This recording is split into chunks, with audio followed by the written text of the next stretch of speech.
If you're keeping up with the new games, you've probably heard about a certain little MMO called Once Human. But unlike most MMOs, this one pushes the new weird genre to its limits, throwing you, the player, into a confusing, dreamlike, and, on the surface, oddly intriguing world. But what's the deal with this world? I mean, the lore isn't exactly throwing itself at you to easily understand, and even if you do get to it, is there even anything of substance? Today I'll be answering that question and more in an attempt to explain the full story of Once Human Season 1 in as succinct of a way as possible so that whether you play the game or not, you can understand everything important there is to know about this apocalyptic free-to-play survival MMO.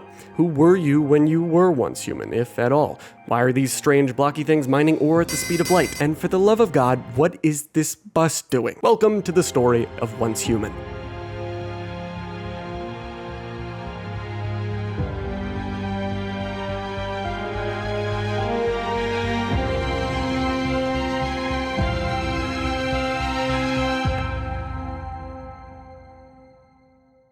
Long before you show up, like over 20 years long before, humanity was seemingly fine. Things were normal, like the perfectly normal, insane political and economic systems of our modern day, except humanity was about to meet some new friends, seemingly not by choice.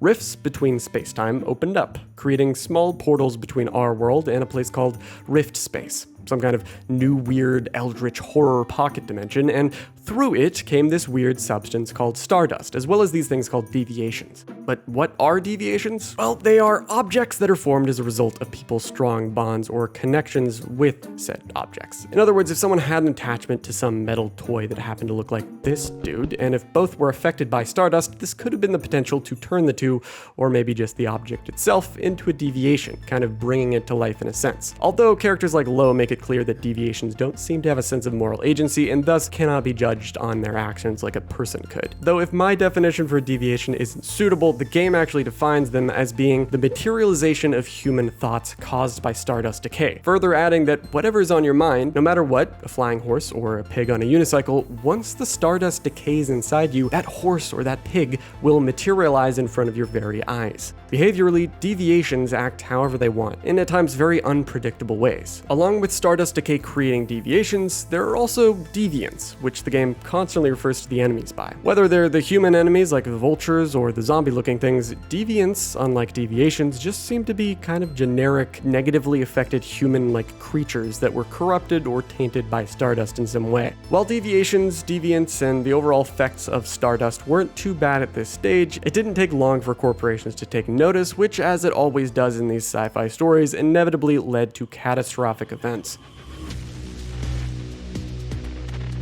Rosetta was a research company that started examining deviations in stardust. They began to contain them, role-playing like they were some kind of Walmart SCP Foundation, but if it was made in China. Experiment after experiment led to Rosetta investing more and more into studying and containing these peculiar deviations and building their facilities on the continent of Nalcott, which is where you play on in Season 1 of the game. Rosetta eventually created monoliths to contain particularly dangerous deviations, which seem to manifest their own, also very dangerous creatures in pocket dimensions, sort of these rift spaces. For example, in-game, there are various deviation-related bosses called Great Ones or Transcendents that you fight at said monoliths. But let's not get ahead of ourselves. Thousands of monoliths were actually built around the world, but for some reason, Nalcott was the place that deviations started to appear outside of containment, and the monoliths there were specifically more heavy-duty. Thruwville to the north has detected at least 2 deviation incidents in the last month. The strange thing is, the stardust concentration is just the same as ever, and still far below the safety threshold. So, if it's not that our equipment is malfunctioning, then the so-called safety threshold is bullshit. Is there a pattern to all this? Who are we kidding? Ourselves or everyone else? Thousands of monoliths have been operating all across the mainland for many years without a single deviation reported. Why is everything happening on Nalcott? Rosetta was using these monoliths to seemingly sacrifice human lives to the Great Ones there to strengthen and test them. The extent to the sacrifices is not fully understood and kind of depends on the Great One itself, but it's observed in many of the cutscenes for each of these bosses, essentially.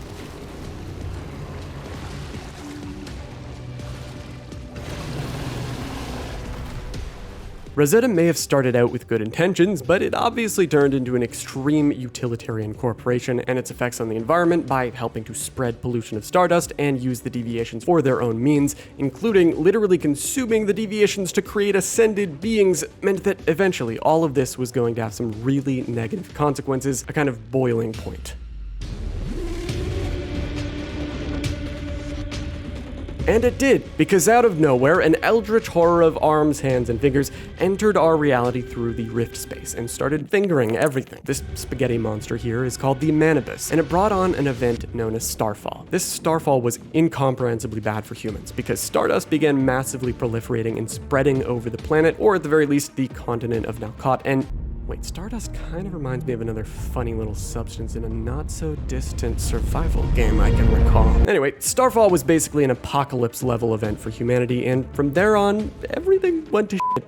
I'm not crazy. The data's real. The concentration of stardust near here is increasing exponentially. I don't think Rosetta's research department can control the current situation. Or maybe they never wanted to. People were infected, killed, and morphed into deviants. Deviations themselves manifested and wandered around, and Rosetta was just like,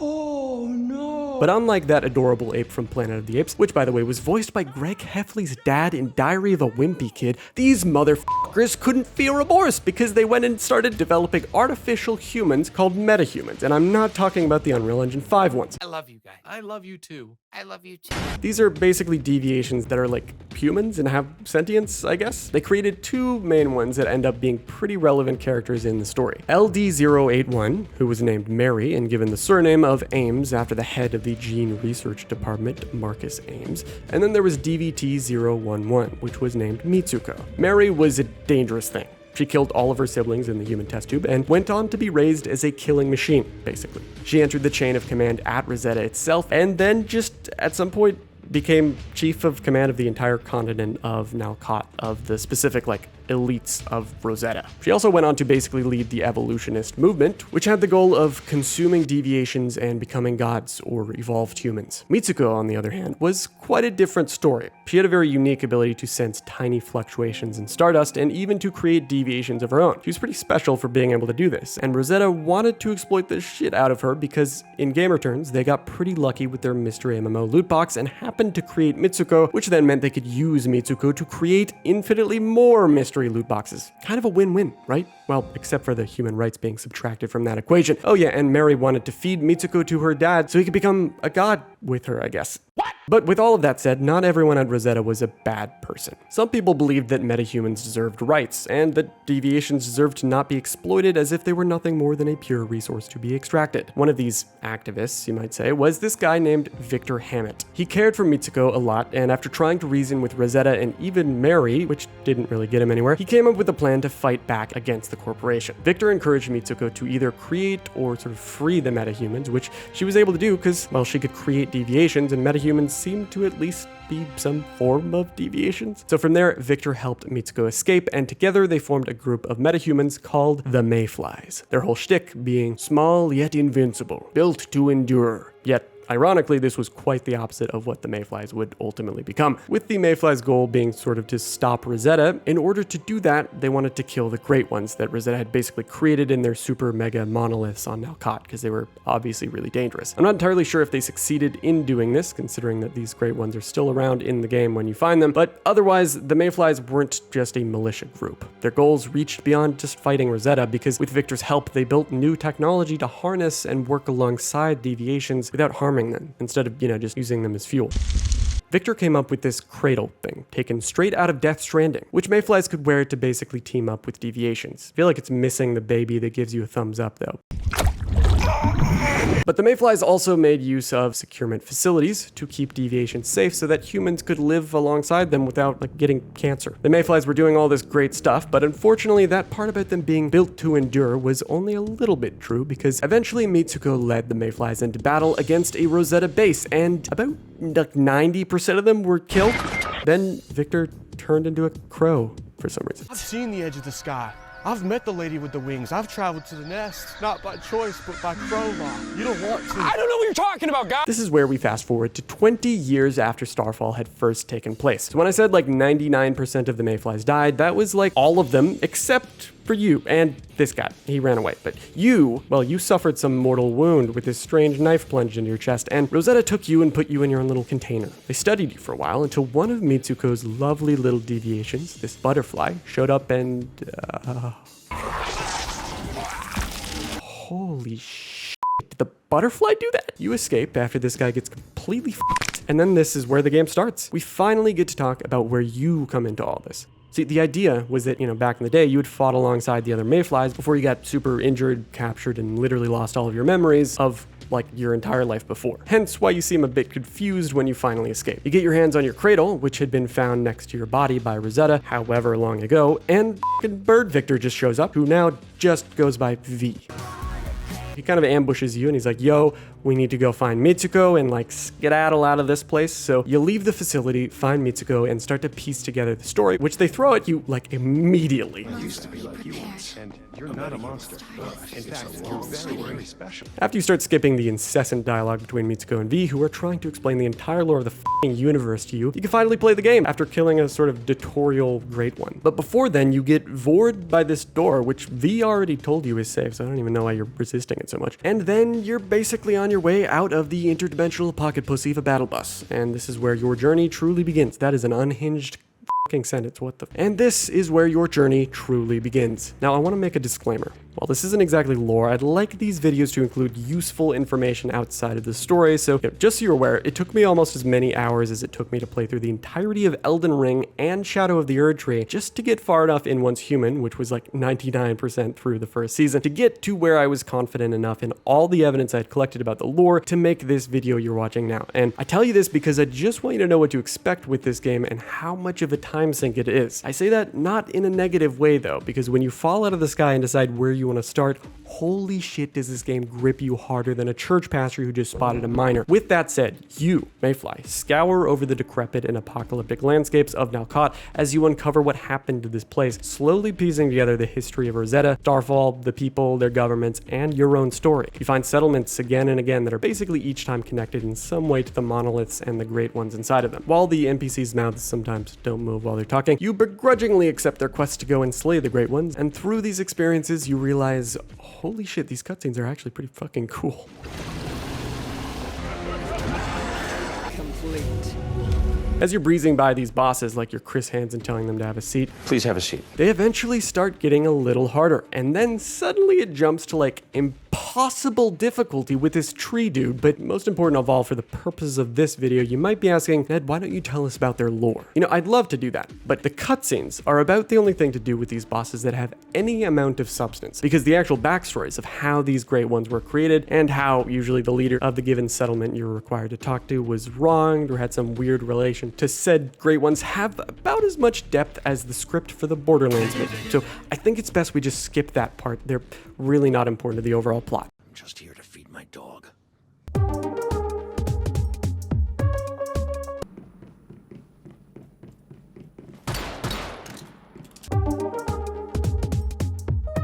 On the other hand, what is important to the plot is Mary, at least at first, because, see, when you first meet her, she actually pretends that she's a mayfly and not literally the fucking commander of the elite soldiers of Rosetta that could basically crush your balls faster than you could ask her to if she really wanted to, but for some reason, Mary doesn't. She just puts up this act and eventually, surprise, surprise, betrays you, and instead of snapping your neck like a twig because she probably could easily, considering this bitch can fly, she just summons this grossly anticlimactic enemy to finish you off. What the fuck? Now, a sack. Okay, I'm gonna... his balls! After she totally owns you with this epic betrayal, you continue progressing in the game, grinding it out for hours and hours. Data, stop. What does that mean? Until stumbling upon a Rosetta facility that gives you some lore dumps that you learn and read, or just close it immediately and play the game, because that's the only fun part. And eventually, hey, would you look at that? It's time to fight the final boss. You show up at this final dungeon place and what? Why is Mitsuko in the middle of the road? So you enter this facility, fight through a bunch of guys, then you find this thing which is immune to damage and kind of just nonchalantly chases after you at the pace of a brisk walk.